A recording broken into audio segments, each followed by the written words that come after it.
Hello, my name is John Sloan. I'm the Executive Vice President for NotSoSecure USA. I want to thank you for joining this exciting and extremely informative webinar, Through an Attacker's Eyes, Your Web Applications. Before we get into the heart of the presentation, I want to first highlight who we are. NotSoSecure is an intricate part of the Claranet Cyber Security practice. Claranet, our parent company, is one of the largest managed service providers in Europe and abroad, focused on modernizing and running critical applications and infrastructure 24/7 for our customers.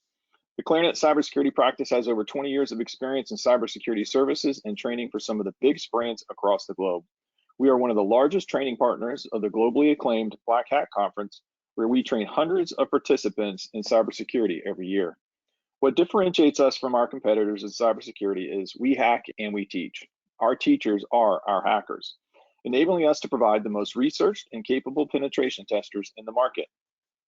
As teachers, our hacker training program encompasses training that supports beginners, which are individuals with little to no security experience, all the way up to advanced, to include advanced infrastructure hacking and advanced web hacking. We also have specialized cybersecurity training focused on DevSecOps and hacking and securing cloud. This webinar is an introductory to our 5-day advanced web hacking training course. At the end of the webinar, we will provide additional information on how and where you can attend our advanced web hacking course. As hackers, we provide white box and gray box penetration testing services for your business applications and infrastructure, cloud, and mobile environments. Additionally, we provide successful black box red team security assessments where we leverage our hacking expertise to find vulnerabilities that vulnerability scans are not able to identify. This wraps up a little bit about who we are. And now, without further ado, I welcome Dhruv Shah, who's going to give us unique hacker insight into our advanced web hacking training course. There will be a Q&A session at the end of the webinar. Please feel free to submit questions via chat throughout the session. We will gather all questions and present them back during Q&A. Also, before I forget, I do want to let you know about a prize draw to attend our next live delivery advanced web hacking, which I will address at the end of the webinar in terms of how to take advantage of this great opportunity. Dhruv? Thank you so much, John. Good day, everyone. My name is Dhruv. A little introduction about myself. I'm the technical director at NotSoSecure, and I will be taking this webinar about what web application vulnerabilities and the course that we've developed. A little details about myself. I have written 2 books, Kali Linux Intrusion and Exploitation and Hands-on Pen Testing using Burp Suite. Both of them are published by Packet Publishers. My specialization is in mobile, web application, and network security. I've delivered this training at multiple different locations, including Black Hat, Hack in Paris, Texas Cyber Summit, NorthSec, etc., and the list goes on. The idea of this particular course is to give understanding to technical pen testers on how the applications need to be assessed and how to find esoteric vulnerabilities. So why am I here? The aim is to basically give you an understanding of how the world revolves around upskilling yourselves when it comes to security. When you look at most of the application level vulnerabilities, right, they usually are focused around the top 10 categories of OWASP. From the defender's perspective, a lot of application level defense basically relies on efficient development and making use of automated scanners. Now, if the defenders are already using automated scanners, most of the bugs will already be fixed by them. Then what is the attacker left with? Because normally the attackers, they would do an analysis by going through the application, make use of scanners, and then try to see if they find vulnerabilities and use a few business logic flaws. We aim through this particular course to show you some interesting scenarios that we've encountered in our real pen test engagements, from neat, new to ridiculous bugs that we found. And all of these are a part of this course. So when we design this course, there are few things that we take into consideration. The topics for the trainings that have been handpicked based on the following criteria. 1, the vulnerability should often be undetected by automated scanners. If they are, then this is the course in which the content will go. Twisted bugs in our day-to-day pen test, something that basically makes us scratch our heads. How is that even possible? That's something that we focus on. Few amazing bug bounty reports. So when we come across bug bounty reports and we feel that, hey, this is an awesome attack people have done, everyone should have access to practice this particular bug and understand the complexity of it. We put it in our course to ensure that attendees get the best of it. We have sophisticated business logic flaw attacks also a part of our course.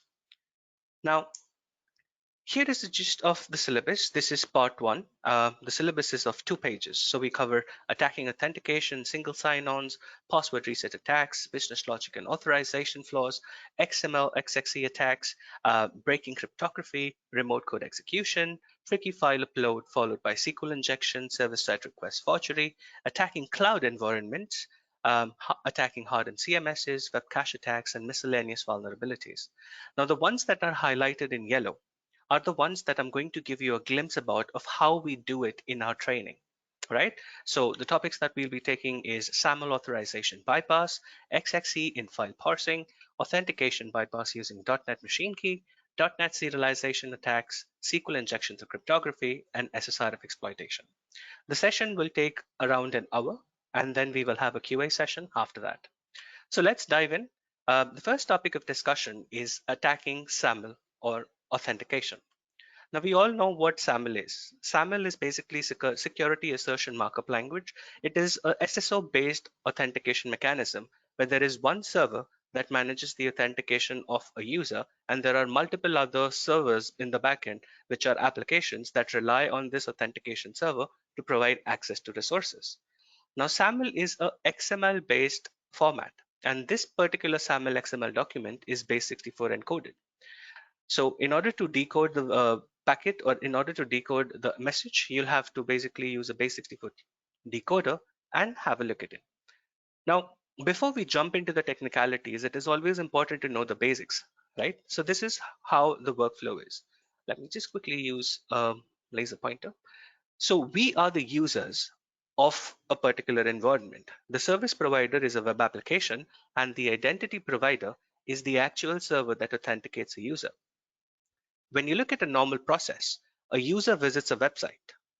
All right, so the website says, okay, you need to authenticate yourself in order to access resources, and it sends a backend request directly from the service provider to the identity provider saying that, hey, I am a member of your ecosystem and I need to authenticate a user. Can you please let me do that? So the identity provider validates the application and says, yes, please redirect the user to this particular page. So the user is redirected to the authentication server. Now, the authentication server, the user provides the credentials, and on successfully providing a correct username and password, they are given an XHTML form which is encrypted, and it contains the identity of the user, and then the user is asked to redirect that encrypted form, to redirect that base64 encoded form to the service provider. The service provider validates whether the value is correct, and it uses the signature mechanism to validate whether the tampering has taken place or not. And on verifying whether it is correct, it will basically fetch the target resource and show it back to the user. So this is a straightforward process. Now, when we normally look at this, and when we talk about bugs or ways we can exploit it, we think about what are the different things that we can change. So this is a simple SAML response. So if you see, it contains the destination of where the request is going, the issuer or the authentication server, then a signature, which is redacted out here. Signature is basically to ensure that the data is not tampered when it is sent to the actual web application. And the most important thing out here is the email address. Now, if you see here, the email address is sunil@notsosecure.com. This is the user that has authenticated himself on the authentication server, and this is the identity that will be processed on the application. Under what basis? Under the pretext of validating the signature that this document has not been tampered by the user. The most common attack type is where a user can simply tamper the SAML response and send it to the service provider and replace the values of the assertion released by the IDP, such as username and email. So in our case, if the attacker simply replaces this name with the victim's name, and if the weak SAML implementation does not verify the signature, then the attacker will be able to get access to the other person's account.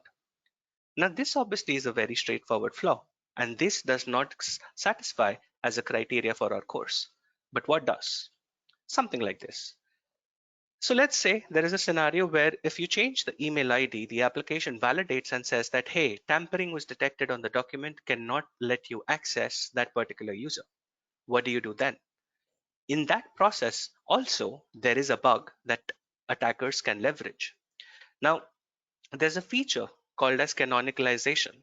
Canonicalization is a feature that allows the parser, the XML parser, I'm just going to go back, to ensure that irrespective of how the values are represented, let's say instead of destination, ID is written first, instead of issue instant, destination is located here, and the order is jumbled.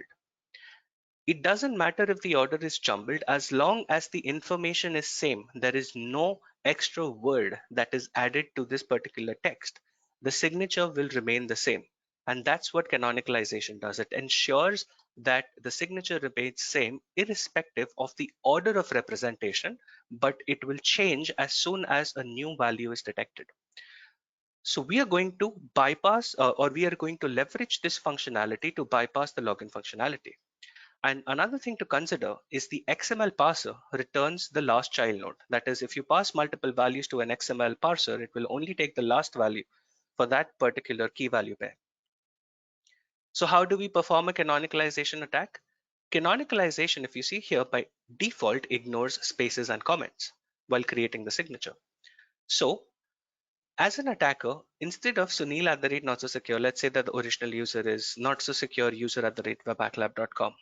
If the attacker injects a comment like this using the comment syntax and any random text inside it and closes the comment syntax, what will happen is the canonicalization feature ignores the spaces and comments, which will keep the signature intact, and it will say, yes, the signature is correct. Please proceed to log in the user.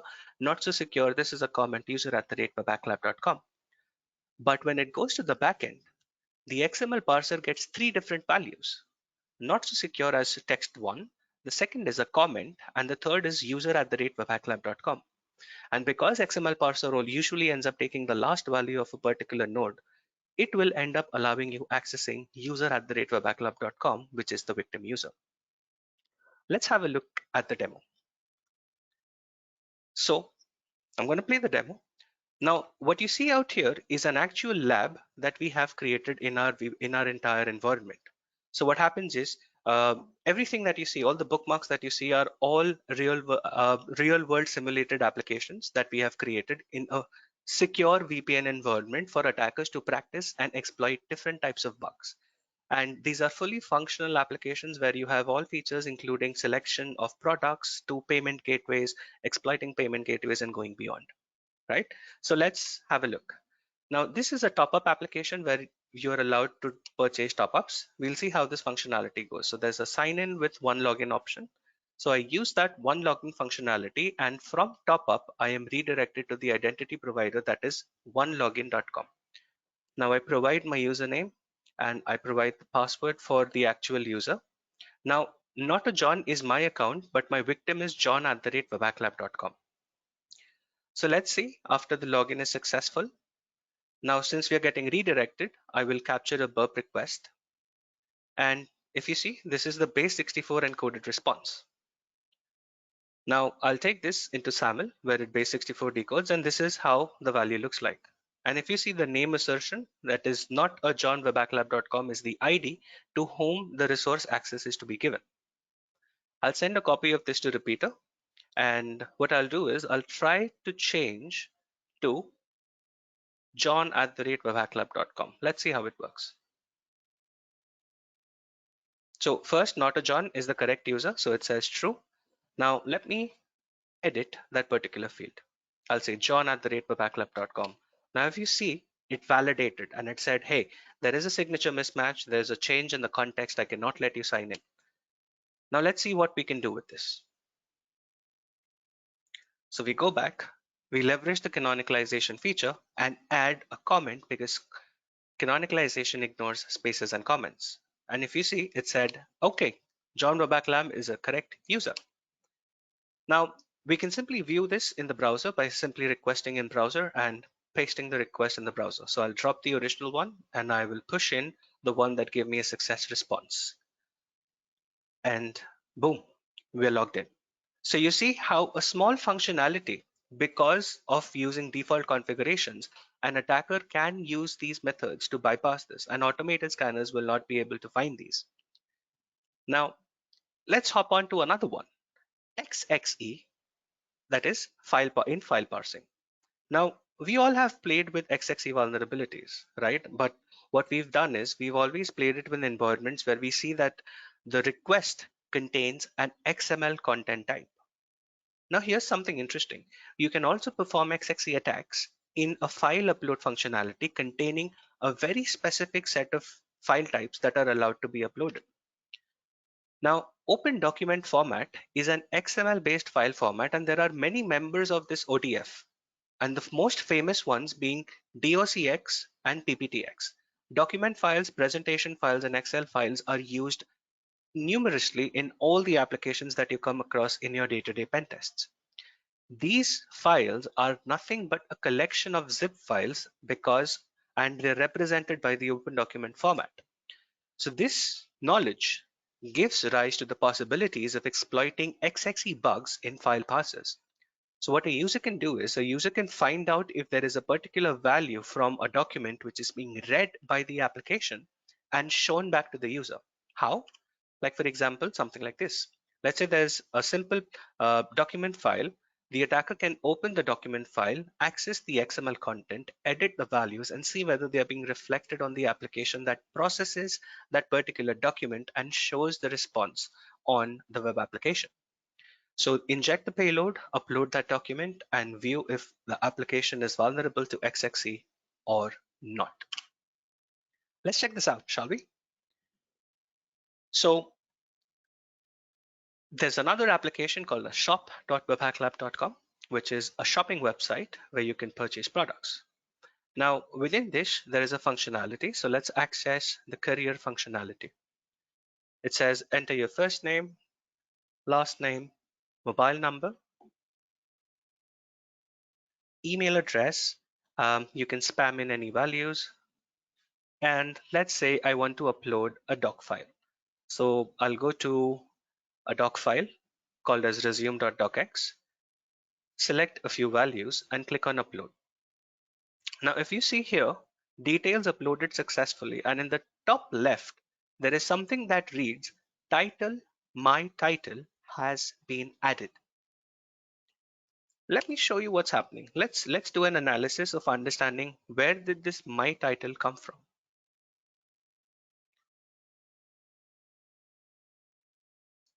Let's go back to the response and let's check the value that we got. So we'll go to the response. And if you check it out, it says title, my title has been added.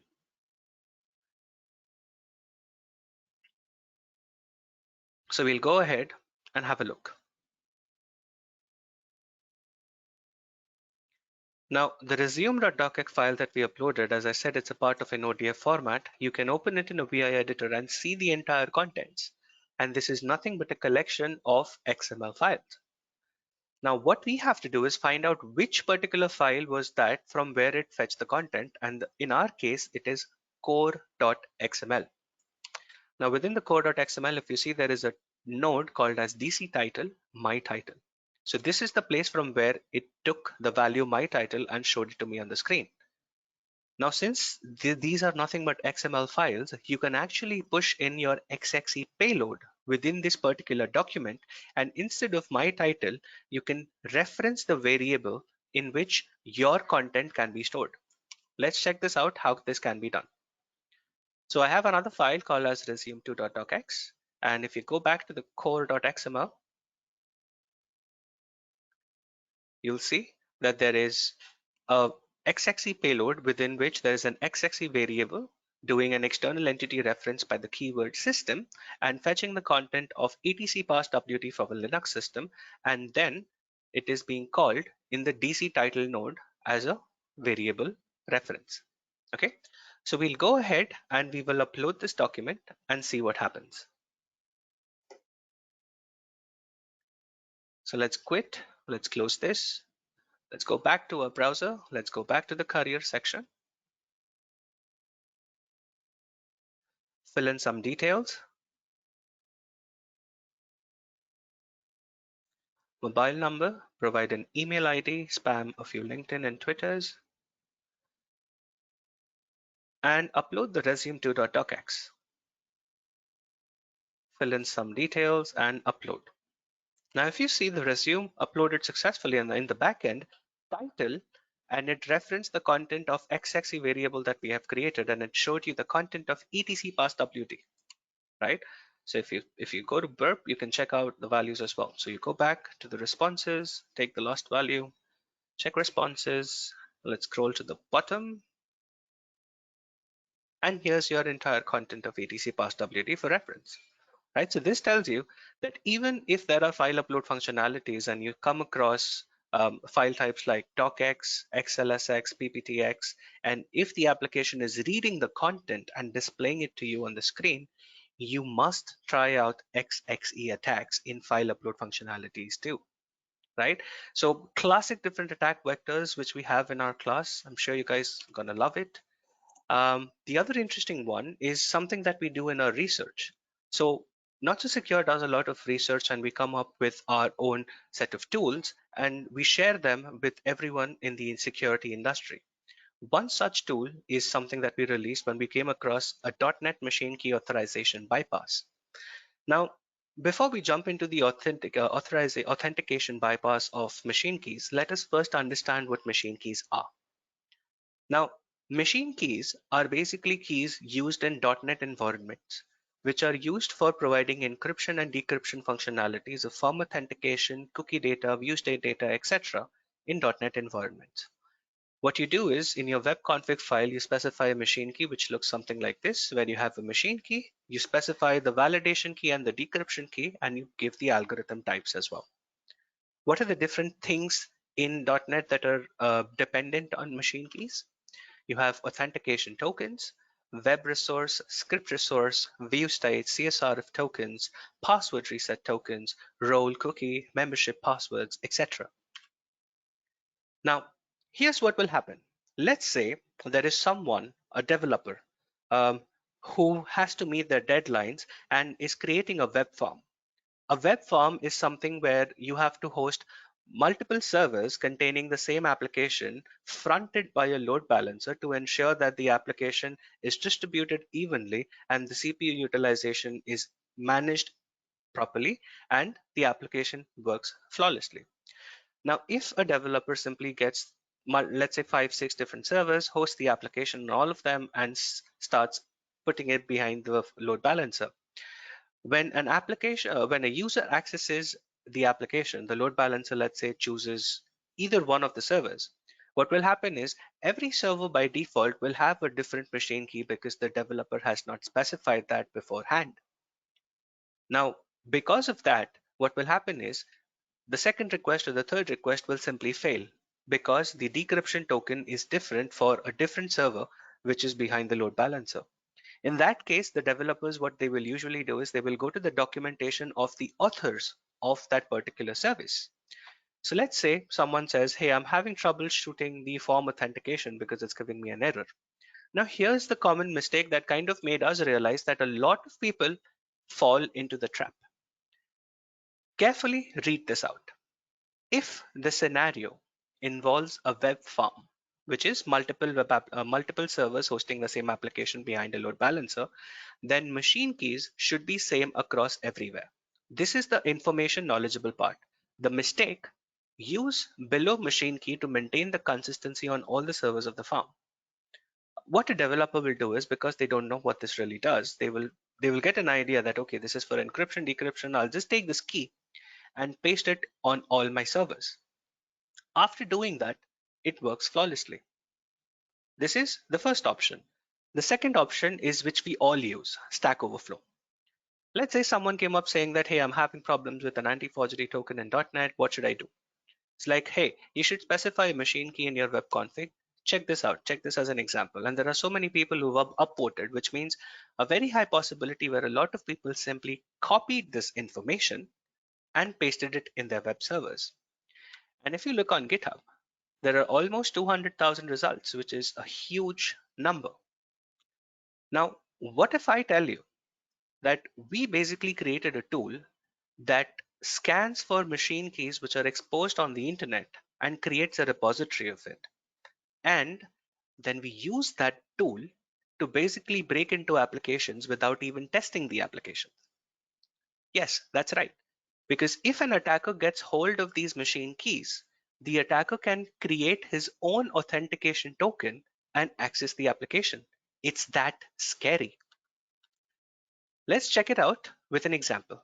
All right, so this is something that we have in our course, and let's check this out. So I go to another application, which is admin.webhacklab.com, which is the backend for the top up and the shop application. Now let's do some recon along this application. I check this out and I see that there is a .aspx auth cookie, there is a request verification token, and there is an NSS temp token. Now I know, because I already told you, that ASPX auth cookies are created with the help of machine keys. So let's check this out. So there's this ASPX auth cookie, and this is the cookie value. Now let's send this to repeater. We're going to play with this, and now let's check this out. So what I'll do is I will go to one of the utilities that we have created. So we go to the utility.webhacklab.com, where we have created a utility called as Blacklister. Now this particular tool is basically the tool that collects all the machine keys from the public environments and creates a repository of it while you're testing a .NET application, and see how easy it is to attack. So let's go to generate payload in Blacklister. The first thing that you have to do is paste the cookie. What it will do is it will check whether it has a key in its database that is able to decrypt this value. If it is able to decrypt this value, it will come forward and say, hey, I was successfully able to decrypt it, and you should check this out. So let's fill in ASPX auth, the default validation, and the default decryption algorithm, and click on decrypt. And the blacklist tool was able to find the decryption key, the decryption algorithm, the validation key, and the validation algorithm as well. And since we were just logged in as a normal anonymous user, you can see that the user data is the user is anonymous. Now, if you wanted to create a valid cookie, what do you have to do? You have to ensure that you go ahead and provide a valid user name. So let's first search that. So what we will do is we will first go ahead and try to find a valid username. I try anonymous just out of guesswork, but obviously that doesn't work. I try different name combinations, and I try to see if it works or not. It doesn't. But somehow this application gives an error message when you give a valid user but a wrong password. So instead of saying invalid user and invalid password, this particular scenario where I said admin, it said the password is invalid, which means that the user is valid. Now the second dependency to do this attack is you need to know a page in this application that requires authentication so that the ASPX auth cookie will be fetched for validation purposes. So let's check this out, what happens next.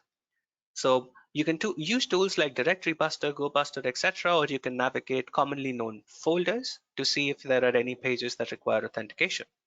So I'm trying images, I'm trying home, and now if I check out home about, it redirects me to the login page, and it says that I need to provide the login data in order to be able to go ahead and access the data.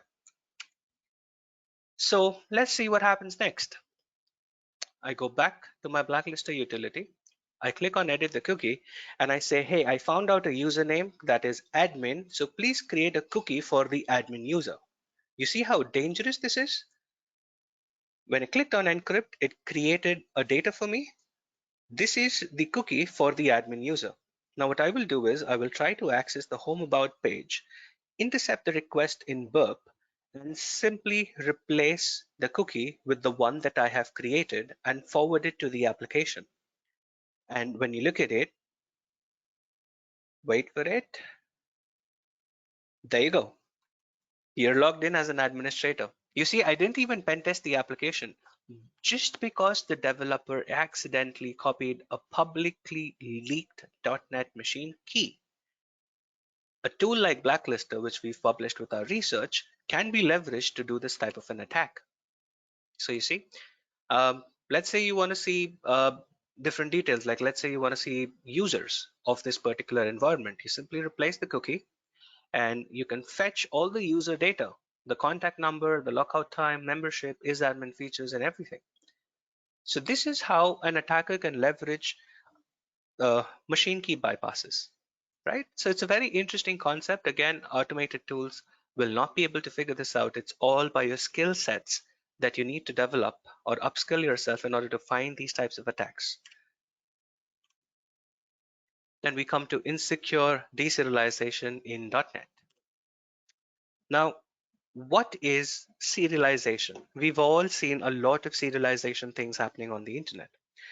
Serialization, in a dictionary explanation or a dictionary definition, is a means of translating data from one form to another just to send it across the network or to store it in a particular file format. So when you look at this diagram, serialization is a concept where you take an object, convert it into a stream of bytes so that it can be sent over the network, stored in the database, or stored in a file, and later retrieved to be converted back from a stream of bytes back to the object. Now, usually the textbook definition doesn't ring a bell, but I have a very good example for this. Let's say, for example, you're playing FIFA with a friend who is like in a different country altogether or in his own house.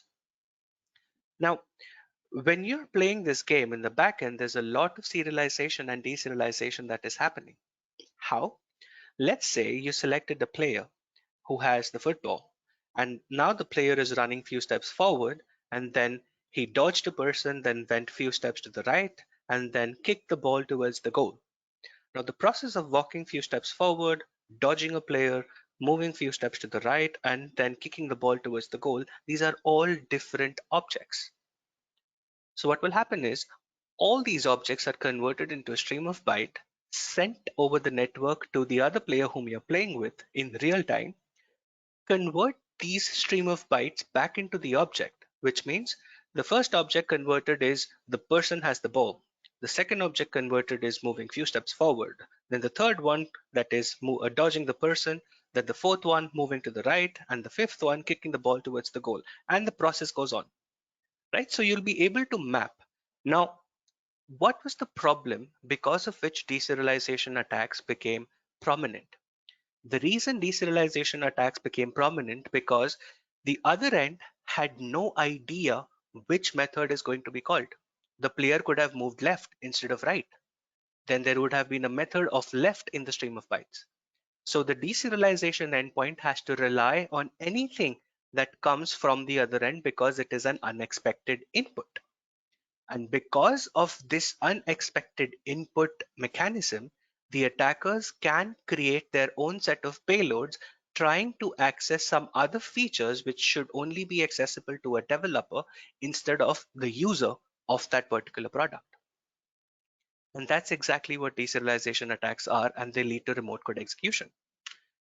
So serialization is everywhere. If you see, almost all the languages have support for serialization. You have Java, you have PHP, .NET, Ruby, Python, and all OOP-based languages.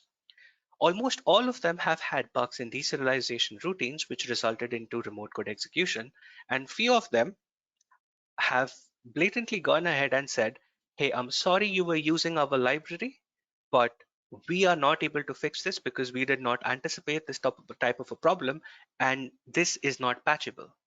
Please stop using XYZ method of our service because we are discontinuing support. Instead, use these other alternatives. And because developers or security people don't usually keep a track of all the platforms to understand what are the different methods that are vulnerable, things often go undetected. And if you look at this, there were big organizations that were vulnerable to deserialization vulnerabilities. You have WebLogic, ColdFusion, JBoss, WebSphere, Joomla, Magento, Oracle Enterprise, Docker, and a lot more, or even Apache Log4j. So let's talk about .NET. The .NET framework has multiple serialization types. The top serialization methods are binary serialization, runtimes, or also known as runtime serialization, XML and SOAP serialization, followed by data contract serialization. So these are three different types of serialization methods. We will be looking at binary formatter, which is the most famous or the most commonly used binary serialization mechanism in .NET. Binary formatter is a class library for binary serialization in .NET environments. It is fast, lightweight, and a very effective deserialization library that has been extensively used. This has been present in the .NET environment since the initial version 1.0. And this is how a binary serialized data looks like. So this is a sample code just to help you understand, where you take a particular value, like this is a sample data, and you serialize it. This is the serialized output. Now, the reason why we put this slide is to show you the actual pattern you should always look for. Any binary .NET serialized data will look like AA, EA, AAD followed by a few slashes. This is the signature of detecting binary serialized data in .NET. And once you pass it to the deserialization function, it just converts the object back into the stream. It just converts the stream of bytes back into the object. So there is a utility that is available on the internet. It's an open source utility which is called as wisoserial.net. Wisoserial is basically originating from Java. So a very famous researcher called as Froneyhoff had found a lot of deserialization vulnerabilities in Java environment. And after taking inspiration from that, there were a lot of people like Soros Dalili and a few others who decided to come forward and do the same sort of research in the .NET environment. And they were surprised to find so many different serialization methods that were vulnerable to deserialization attacks. So they came forward and created this particular tool called as visoserial.net, and it only works on Windows since it requires the .NET libraries or Windows Core libraries. And there are a lot of gadget chains available inside this and for a long different range of formatters. Now, what are gadget chains? Gadget chains are predefined templates of the process or the navigation path which you need to uh, go through. Simply put, in simple terms, it's basically like you have a class which you have access to as a user. But because you know the backend process, you find inherited classes to reach to a point where there is a particular class that allows you to execute OS level code. In order to navigate that, you create a particular set of series of steps to reach to that particular method. And this series of steps is basically converted into a template.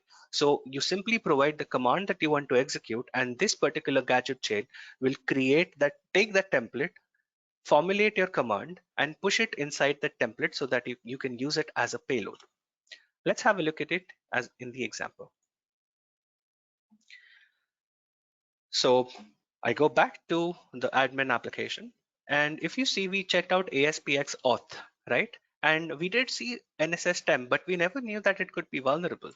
But now when you look at the pattern, it reads AAEA AAD followed by a few slashes, which means this is a binary serialized data. So how do we go about playing? We go to the visoserial.net. All right. Now, we've developed our course in such a way that even if you do not have a Windows system, we have the utility created as a web application, so you can leverage it and then later down the line, create your own setup in your environment to play with it. All right. So we'll be using the binary formatter, and what we will do is we'll try to take a simple out of band call. So I'll say I want to execute PowerShell, and I want to use the module of PowerShell called as invoke web request and pass in a particular URL where I want the request to be generated. So I give the IP address of my system in the VPN environment, and I say generate. Now, if you see, the $env is nothing but the environment variable. So it's going to try and fetch the environment variable username and then send me a request to my attacker control system. So this is the payload that we have. I'll take this payload and I will go ahead and start one Python listener because I'll expect a connection request coming back where it requests for a particular environment variable username, which gets executed on the remote system. So let's replace it with our payload and click on send. And if you see, the user that was running the particular command or the particular web application that ran the command is win2k12iis. And that's how you get an out-of-band call of the user. Now, why should we stop here, right? Because, hey, we are pen testers, we're bug bounty hunters. Why don't we try to find out if we can take a reverse shell. So we've taken a simple reverse shell in PowerShell where we give our IP address and the port number in which we want the terminal to come back to. A simple client-server communication executing OS commands. So this is the payload that is generated. I'll take this and I'll go back to the application, and first let's configure the tunnel. So I'll create a netcat listener on that particular port, and now I will go ahead and fire the payload. If the payload executes successfully, I should have a reverse shell.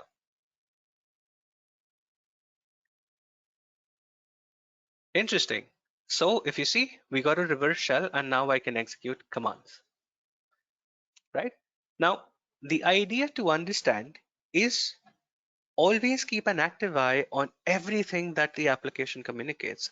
Even if there is a particular cookie value that makes no sense, try to dig deeper and understand what it is used for, how does it work, right? Because that's the thought process that we try to cultivate when we do our training courses. It's not just the tips and tricks. It's also to try and figure out how the application works, what are the possible test cases that you can look at, and how the different ways you can create your own business logic attacks or find certain bugs that are often undetected by automated scanners. Then we come to SQL injection through cryptography. This is a very interesting attack vector, and this is something that we actually experienced in one of our pen tests that we were doing. Now, when you look at third-party interactions of any organization, let's say there's an e-commerce application that has a payment gateway integration with them, what they will do is they will first go ahead and share between each other a symmetric key or an encrypted key that ensures that any sensitive data that goes from the e-commerce application to the payment gateway is encrypted because it contains credit card information and a lot more other information. So if you see here, for example, a transaction flow would look something like this. Step number 1, initiate the payment process. The user fills in the credit card number, the CVV details, the phone number, address, and click on Pay. This information is sent to the e-commerce backend in step number 2.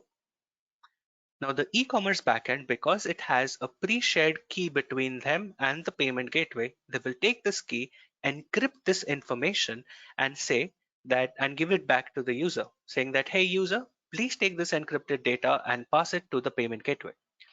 So the user takes that data, redirects to the payment gateway. The payment gateway completes the transaction, and then you get redirected back to the e-commerce application. Now, this is an endpoint where encryption is used.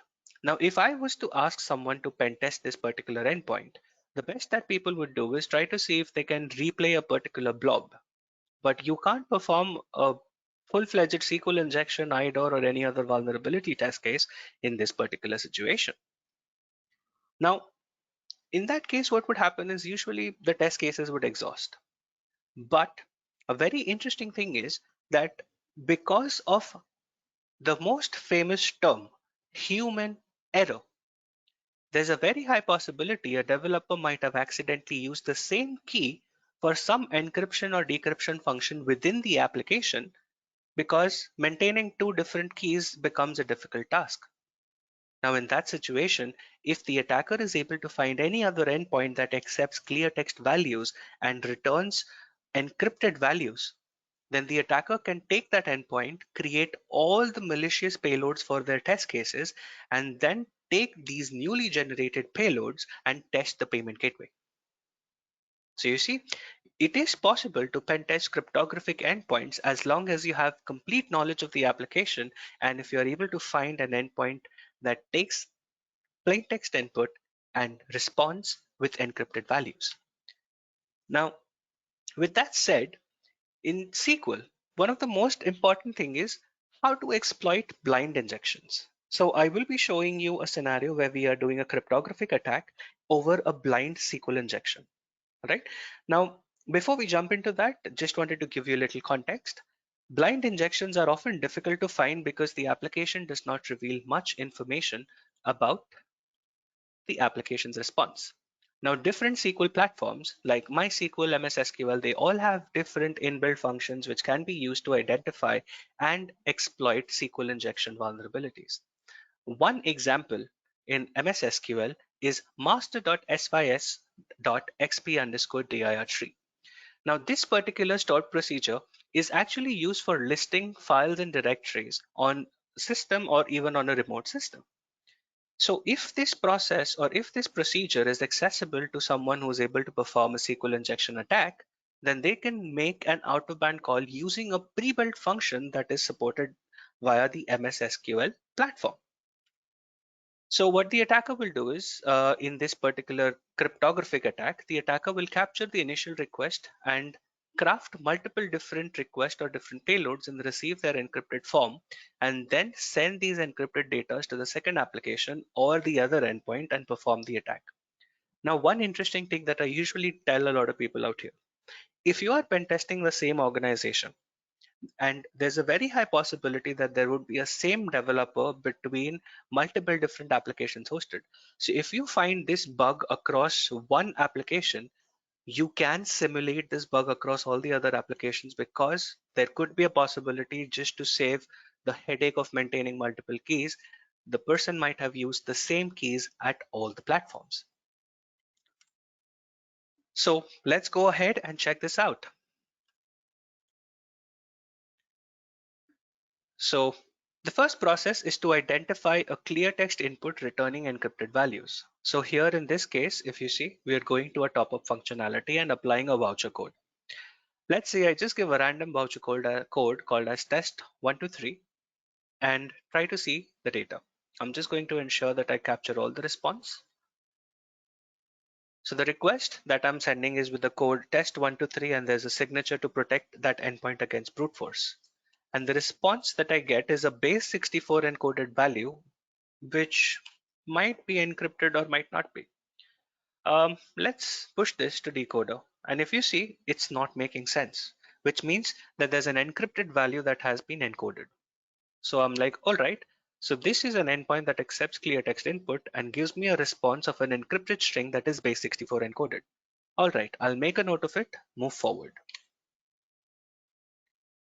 So then there's a payment gateway, you make the payment and you enter a spam card number, you enter the month, CVV, year, etc. and pay. Now, I'll wait for the transaction to complete. Now, here's the interesting thing. Normally, when you perform an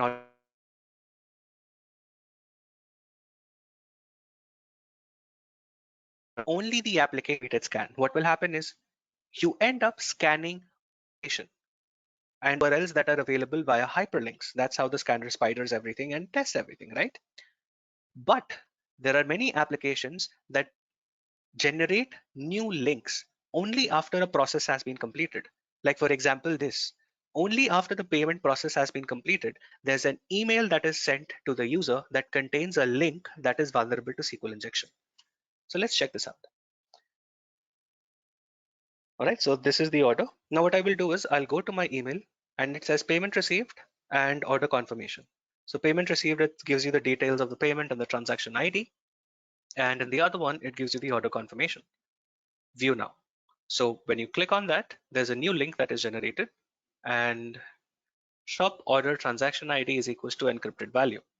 Okay, so let's push this encrypted value to the repeater. There's another value that is generated again. There's another request, get API order transaction ID. Interesting. So we'll send this to repeater as well. Now what we will do is we'll turn the intercept off. We have two endpoints that accept encrypted values. Now I'll use that endpoint that accepted plain text input and give me encrypted values in return, and I will test it across these two different APIs. So I'll give a simple MS SQL command to go to sleep, that is wait for delay, and I'll give it, let's say, 5 seconds. Okay. I click on apply. I capture the request. My intercept was off, so I'll just go to the responses, proxy history, and the request, wait for delay, and the response for it, that is this particular value. Now I'll take this value and spam it across both these endpoints that I have found in the email functionality. Let's go to the first one and let's paste this. If you look at it, nope, it responded within 0.5 seconds. That's too fast. Maybe my payload was wrong, or maybe it's not vulnerable. Let's move to the next one and then conclude what the output is or what our conclusions are. So I'll paste it here. I'll click on send and it's gone in a waiting state. Interesting. And if you see in the right hand side at the bottom, it responded after 5 seconds, 5162 milliseconds, which is approximately 5 seconds. So this means that the endpoint is very likely vulnerable. Now what I'm going to do is, normally we use Burp Collaborator for out-of-band calls, right? But here we actually show you in our course how you can actually capture things at your on your own server. So what we have is, in our environment, we've created our own servers where we can capture for out-of-band requests. So the attacker will start a TCP dump listener on the DNS port and then create out-of-band payloads and try to fetch results. Right? So let's see how this attack works. The TCP dump is configured.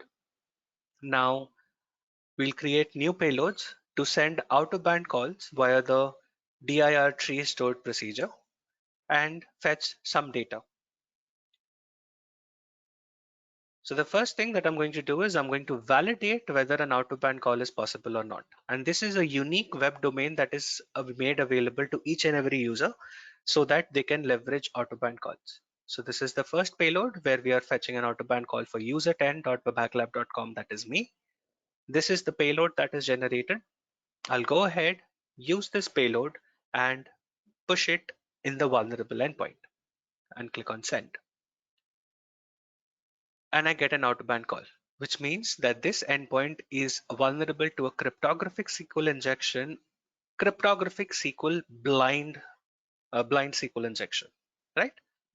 So this is how that particular thing works. Now going forward, you can actually leverage this particular information to retrieve information that with what are the permissions that you are running SQL commands, what are the different roles that are available to you, and what are the other ways through which you can enable certain functions and take out-of-band calls. So we write SQL queries in a structured manner to store variable info into a variable and then use that variable as a subdomain name of user10.webhacklab.com or the unique domain name .com and extract out-of-band calls. So we teach you all in this particular class as to how you can make that, how you can write your SQL scripts, how you can extract information, and how you can even try to take reverse shells via blind SQL injection. Then we come to the last one, that is cloud attacks. Now again, we basically cover the web application side of things in our web application attacks. So anything related to web application and cloud, we try to cover that in our web hacking class. We also have an extended class which is hacking and securing cloud infrastructure, that teaches you everything outside of web applications as well as to what are the different vulnerabilities in the cloud infrastructure. So in that class, we cover AWS, Azure, and GCP, and all the other segments in which cloud hacking takes place, even within the web application related side of things and other services of cloud offerings. This one, what we will do is we'll be looking at SSRF attacks in cloud environments. Now, we all know what are the key premise of cloud computing, right? Because it is very comfortable, easy to use, and minimum management required, people prefer cloud. It's decentralized, rapid provisioning, there's remote access, minimum management, reduced IT hardware cost, and it's flexible and scalable. Now, because it's easy, a lot of people use it. But for people like us who are into security, why do we need to make them aware of it? Because first point, major organizations are pushing for it. Cloud services as a pen tester is equals to shared infrastructure model, which is shared hosting protected by a virtual environment. And because different services are made available, there are multitudes of offerings, which means there are different test cases for each and every service. One of the biggest problems in cloud environments is the misconfigurations. Misconfigurations can increase a lot of threat, and an attack can result into loss of data, productivity, as well as huge monetary loss by means of unauthorized softwares running under the account. Like someone just manages to get a high privileged key and they start crypto miners. My, that's going to be a very big bill to pay to the AWS owners because someone managed to break into our environment. For example, code spaces. Code spaces accidentally ended up being a very tricky situation where someone got hold outside their organization a very high privileged key, and they tried to take this key and get ransom from code spaces, but things went south. The attackers panicked and they deleted everything that CodeSpaces owned in the AWS environment, and it could not be retrieved because it's a shared infrastructure model, and the resources, once deleted, cannot be recovered. And because this happened, they had no data of themselves, they had no data of the clients, and they had to shut their shops. So it's important to take into consideration cloud security. Now we have a cloud responsibility matrix. It's a simple way of categorizing things where you say what is the responsibility of the user and what is the responsibility of the provider. So you have on-premises infrastructure as a service, platform as a service, function as a service, and software as a service. So in the class, we explain in detail what is infrastructure as a service, platform as a service, function as a service, and software as a service. But for now, the matrix is that as the higher the service you take, the less job of maintenance you have to do. The service provider takes care of more and more things the way you keep scaling towards the services that they provide. Now, one important thing in the cloud environment is the metadata API. This is what the attackers try to access. What is a metadata API? A metadata API is an IP address, a non-routable IP address, which can only be queried from within the resource that you own in the cloud environment that tells you the data of your instance. Like for example, how long is the server up? What is the DNS name? What is the IP address configuration? Who's allowed to access this server? What are the identity and access management keys? Everything is a part of metadata API. AWS, Google, Azure, all of them have them. Now, how can an attacker interact with the metadata API? If the application is vulnerable to SSRF or if the application is vulnerable to code execution. Now, SSRF was vulnerable in GCP and AWS. Azure was already protected by the help of a metadata a header called as metadata true. In SSRF attacks, an attacker cannot inject a custom header. So Azure was protected against SSRF attacks. GCP was vulnerable till V1 Beta 1 was in place, but recently they just disabled this and now they are completely using V1, which is protected against SSRF attacks. However, unfortunately, AWS is still vulnerable to an SSRF attack. And if the application is vulnerable to code execution, then they can perform an attack directly. So what I'm going to show you next, which is the last case study, is the attack that everyone performs in our environment where there's a simple developer who creates an application without knowledge of security in an AWS environment and ends up getting his whole application and the AWS environment compromised. All right. So we should be done shortly. It will take us 5 minutes more. So the case study is that there is an SSRF application, SSRF vulnerable on an application hosted in an Elastic Beanstalk instance. What the attacker does is the attacker gets the metadata details. There's no direct access to S3 bucket, so they enumerate further and they found out the account ID and the region where this was hosted. On doing that, they were able to find out the S3 bucket, and then they downloaded the source code of the application and they found out there was a CI/CD pipeline, which is a deployment pipeline. And using the deployment pipeline, they were able to push their own backdoor into the live application. And basically, it did complete compromise. Summit Route had done an extensive research. We've given a blog around them as well. They've identified more such naming mechanisms which allow us to strengthen our research. So let's check out the last demo for the session.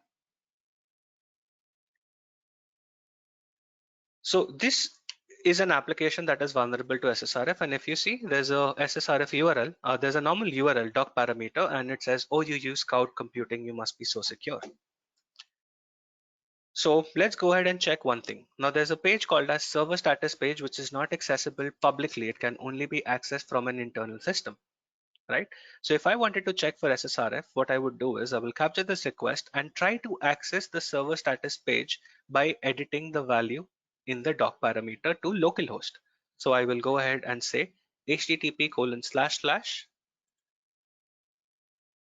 and give the IP address.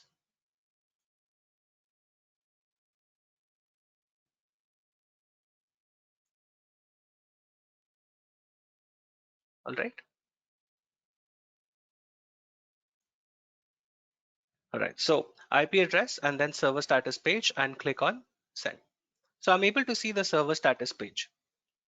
Now I'll access the metadata API, that is 169.254.169.254, and I'll try to access the data. Now, if you see, I'm able to access the APIs. So what I'll do is I'll try to reach to the IAM keys or the IAM endpoint, which contains the identity and access management keys. So if you see, I'm navigating through these endpoints. I have security credentials. Click on send. AWS Elastic Beanstalk EC2 role. Now this is the default role that is created, right? There are no changes made. It's a default role. And if you see, these are the keys that are available. Now what an attacker will do is the attacker will simply take these keys and use them in the AWS CLI, right? We should be done soon. So they take the CLI. All right, so I'll just fetch one more data that is required to successfully communicate. That is the region where it is hosted. So we go to the dynamic endpoint, instance identity. I'll just forgot a slash out there. There you go. And document. And here is the region, US East 1.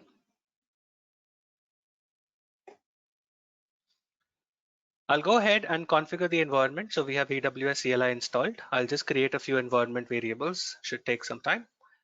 So I'll say AWS access key ID. I'll paste that value.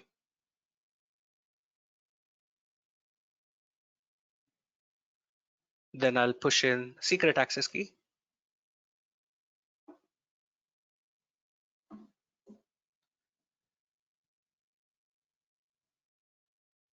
And then I'll go ahead and push the token.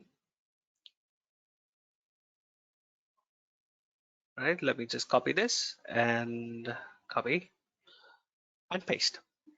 And the last one is the region. So I'll say export AWS default region, and that was US East 1.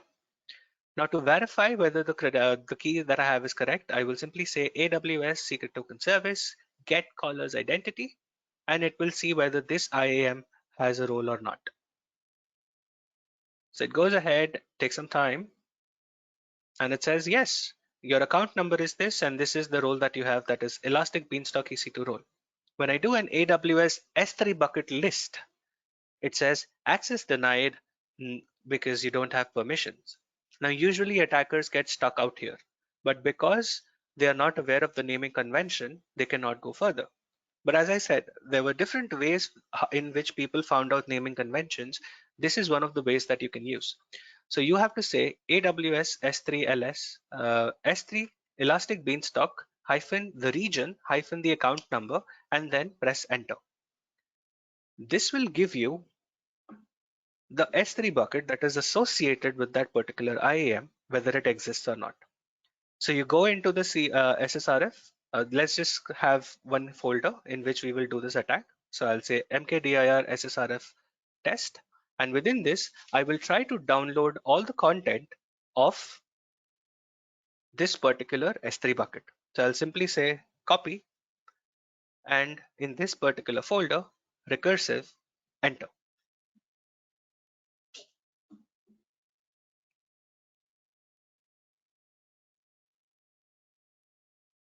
And it should go ahead and download everything.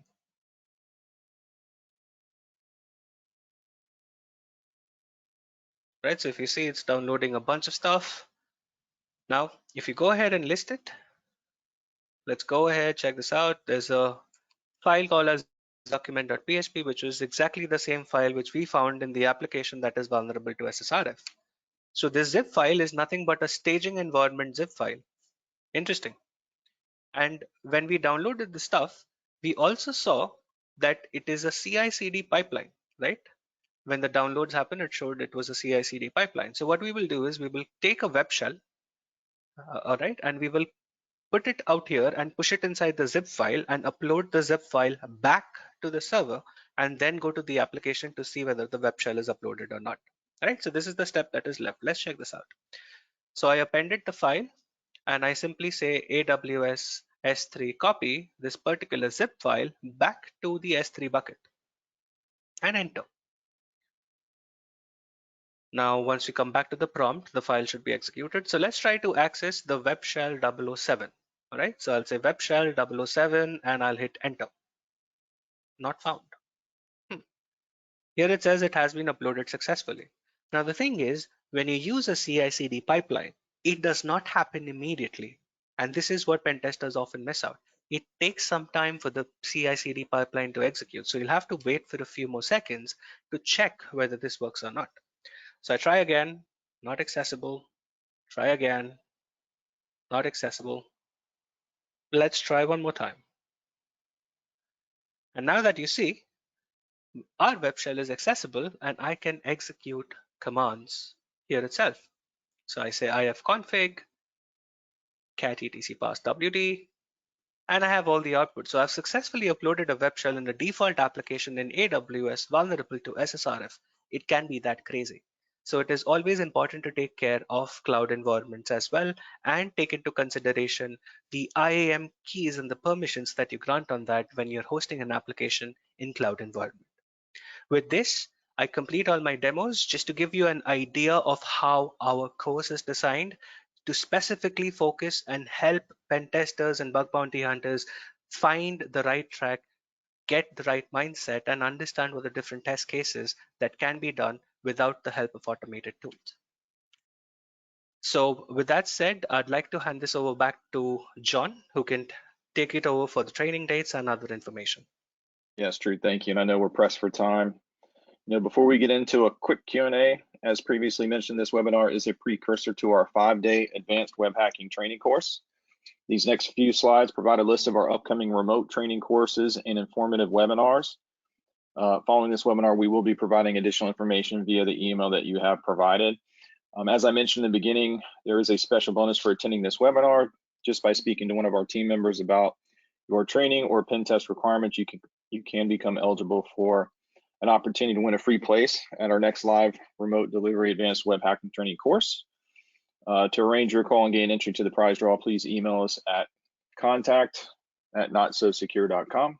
I think that's on one of those slides. Yep. And as a reminder, we hack and we teach. If you're in need for or have future needs for cybersecurity risk assessments, we would be super grateful for the opportunity to perform a risk assessment on your behalf. We look forward to speaking with you in the near future. Thank you. I'm now going to hand it over to Ryan for some quick Q&A. Ryan? Yeah, thank you, John, and thank you, Drew, for the presentation. I know I personally learned a couple of things in there, so I'm hoping all the attendees felt the same way and learned something new. Obviously, we have overrun a little bit, so we've got time for one quick question. Drew, so the question we've had come in is this applicable for bug bounties, or is it focused only on pen tests?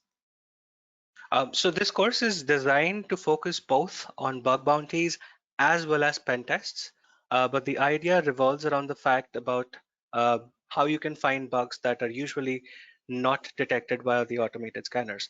There are certain test cases which we have deployed in our environment that are special bug bounty cases where the impact is increased even though the vulnerability is low.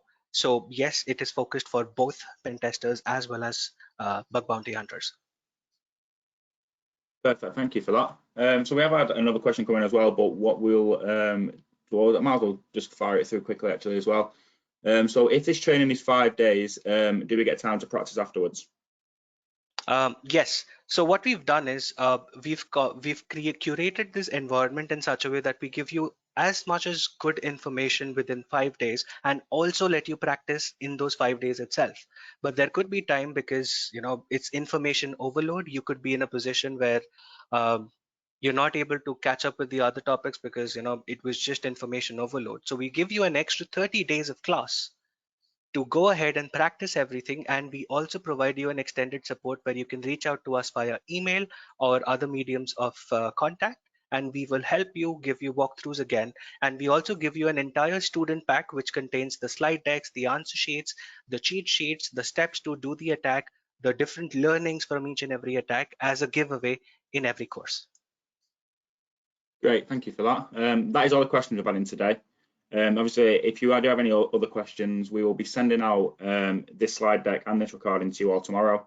So you can reply to the email address in there or any other way if you want to get back to us. Also, at the very end, there is a quick survey which we will be delighted if you could fill out. It's just a couple of questions regarding the webinar you've just watched and future webinars as well. So again, thank you again to Dhruv and thank you to John for running that presentation. Thank you all for attending. We do have a follow-up webinar next week on the 7th, which we'll be delighted for you all to attend again, which is very similar as well. So yeah, thank you all for attending, and thank you again. Yeah, thank you all. We'll hope to see you soon. Thank you all. Have a great day ahead.